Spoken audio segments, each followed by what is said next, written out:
संगीत बहुत अच्छी चीज है। आप कहेंगे कि इसमें नया क्या बताया? तो नया ये कि कई बार बड़ी बड़ी तकरीरें जो बात नहीं कह पाती वो महज 5-7 मिनट का एक गीत कह पाने में कामयाब रहता है। इस इंटरनेशनल वुमेन्स डे पर एक ऐसा ही गीत रिलीज हुआ जिसने जेंडर इक्वालिटी को हंसते खेलते समझा दिया। वो गीत जो पड़ोसी मुल्क से आया है और यकीन जानिए बेहद खूबसूरती से लिखा गया है और परफॉर्म भी किया गया है। आज बात इसी गीत की। नमस्कार, मेरा नाम है मुबारक और आप देख रहे हैं दी लल्लन टॉप। लल्लन टॉप का ये ऑर्डिनरी सेक्शन है। शोएब मंसूर नाम तो सुना ही होगा, न याद आ रहा हो तो याद दिला देते हैं। ये वही शख्स हैं जिन्होंने बोल और खुदा के लिए जैसी अप्रतिम फिल्में दी हैं, जिसमें उन्होंने मजहब की खामियों से जमकर लोहा लिया। इस बार वो पैट्रियार्की पर, पुरुषवाद पर मुखर हुए हैं और क्या कमाल ढंग से हुए हैं। गाया है इस गीत को दामिया फारूक, शहनाज और महक अली ने। फिल्माया गया है पाकिस्तान की टॉप हीरोइन माहिरा खान पर। 1902 में अल्लामा इकबाल ने एक नज्म लिखी जिसे बच्चे की दुआ कहा गया। दुनिया भर में सराही गई इस नज्म के शुरुआती बोल थे, लब पे आती है दुआ बन के तमन्ना मेरी, जिंदगी शम्मा की सूरत हो खुदाया मेरी। 118 साल बाद शोएब मंसूर उसी तर्ज पर एक और दुआ लेकर आए हैं, दुआए रीम यानी दुल्हन की दुआ।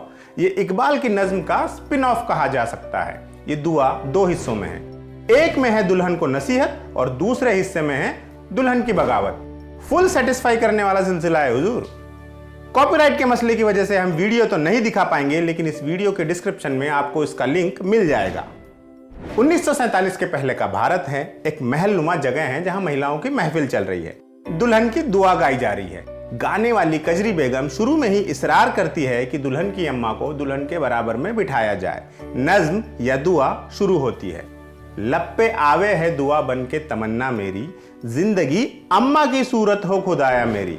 अम्मा जिनकी शक्ल से ही परेशानी, पशेमानी टप टप टपकती नजर आ रही है, इस हद तक कि महज शक्ल देखकर बता सकते हैं कि इस औरत ने कैसी जिंदगी जी है।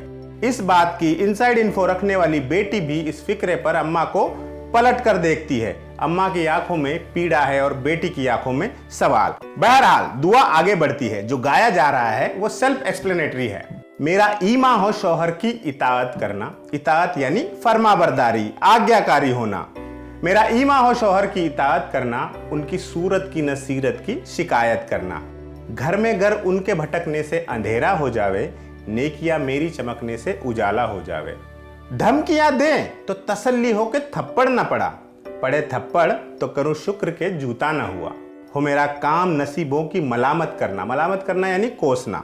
हो मेरा काम नसीबों की मलामत करना, बीवियों को नहीं भावे है बगावत करना।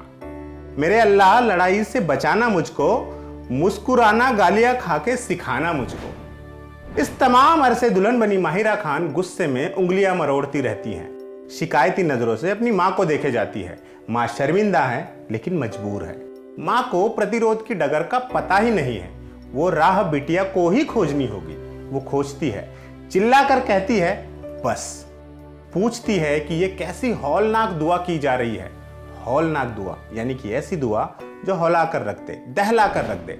वाकई ये दुआ ऐसी है जिससे हर दुल्हन को, इनफैक्ट हर लड़की को डर जाना चाहिए। दुआ का ये हिस्सा डोमेस्टिक वायलेंस को, पैट्रियार्की को वैलिडेशन दे रहा है, उसके वजूद को मजबूत कर रहा है। पति ही परमेश्वर होता है, उसकी हर ज्यादती को मुकद्दर समझकर सह लेना चाहिए जैसी तमाम कूड़ेदान में फेंकने लायक बातें यहाँ दुल्हन को विरासत वाली सीख कहकर परोसी जा रही है। दुल्हन इस सीख को लेने से इनकार कर देती है और अपनी दुआ खुद लिखती है। क्या है वो दुआ, सुना जाए।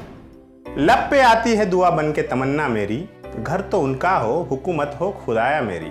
मैं अगर बत्ती बुझाऊं कि अंधेरा हो जाए, मैं ही बत्ती को जलाऊं कि उजाला हो जाए।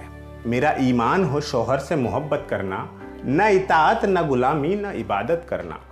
न करूं मैके में आकर मैं शिकायत उनकी, करनी आती हो मुझे खुद ही मरम्मत उनकी। आदमी तो उन्हें तूने है बनाया यारब, मुझको सिखला उन्हें इंसान बनाना यारब। घर में अगर उनके भटकने से अंधेरा हो जाए, भाड़ में झोंकूं उनको और उजाला हो जाए। वो हो शाहीन तो मौला मैं शाहीना हो जाऊं, और कमीने हो तो मैं बढ़ के कमीना हो जाऊं। लेकिन अल्लाह मेरे ऐसी न नौबत आए, वो रफाकत हो कि दोनों को राहत आए। वो मोहब्बत जिसे अंदेशाए जवाल ना हो, किसी झिड़की किसी थप्पड़ का भी सवाल ना हो। उनको रोटी है पसंद, मुझको है भावे चावल, ऐसी उल्फत हो कि हम रोटी से खावे चावल। दुल्हन का ये जवाब कई मायनों में पाथ ब्रेकिंग है। इसमें पीड़ा है, बगावत है, मोहब्बत है और थोड़ी सी समझदारी भी है। दुल्हन को मार खाना मंजूर नहीं है। ऐसी नौबत आने पर वो पलटकर मरम्मत करने को तैयार है। उसे शौहर की न तो गुलामी करनी है, न ही इबादत। हाँ, बराबर वाली मोहब्बत पर वो राजी है। वो पति को आदमी से इंसान बनाना चाहती है, लेकिन उसका टिट फॉर टैट में भी विश्वास है। पति के कमीना निकल आने पर वो खुद भी कमीना बनना चाहती है, पर फिर ये भी दुआ करती है कि ऐसी नौबत ही ना आए। उसे ऐसी मोहब्बत की तलाश है जिसमें अंदेशाए ज़वाल नहीं हो, यानी पतन की आशंका, खत्म हो जाने की आशंका ना हो। अपनी दुआ वो एक अजीब सी लेकिन प्यारी सी बात पर खत्म करती है कि एक को रोटी और दूसरे को चावल पसंद हो तो इश्क के खाते में रोटी के साथ चावल का कॉम्बिनेशन भी चलाया जा सकता है। तालियों की गूंज के बीच खत्म होती इस दुआ को सुनकर आपका भी मन ताली पीटने का करता है। शोएब मंसूर की ये दुआ महज कुछ मिनटों में कई सारी अहम चीजों को छू कर आती है, जैसे श्री ही श्री की दुश्मन है वाली बात, दुल्हन को सब्र की दरगुजर की नसीहत देने वाली तमाम की तमाम औरतें ही हैं, घर की बड़ी बूढ़िया, परिवार की आंटियां। ऐसा ही अमूमन होता भी है। हालांकि यहाँ हमारी विक्टिम बैशिंग की कोई भी मंशा नहीं है। ये औरतें वही सब आगे बढ़ा रही हैं जो उन्हें मिलता आया है। इस चेन को कहीं ना कहीं तोड़ना जरूरी है। हमारी दुल्हन तोड़ती है और इसी का नतीजा है कि दर्शकों में मौजूद एक महिला सारे बंधन तोड़कर नाचने लगती है। हिम्मत एक वजूद से दूसरे वजूद में यूं ही ट्रांसफर हुआ करती है।